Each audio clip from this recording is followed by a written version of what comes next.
2014 году и тому и другому человеку нужно было делать свой выбор.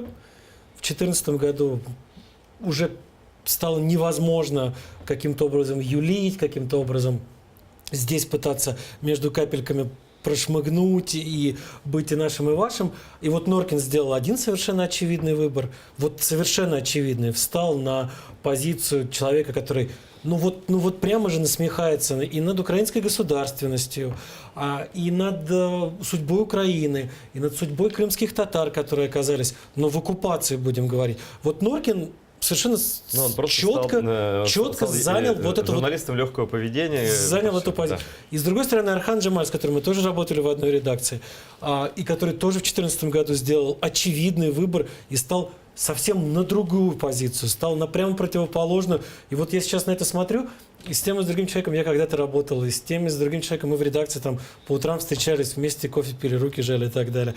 И как вот все поменялось вот буквально за какие-то считанные недели.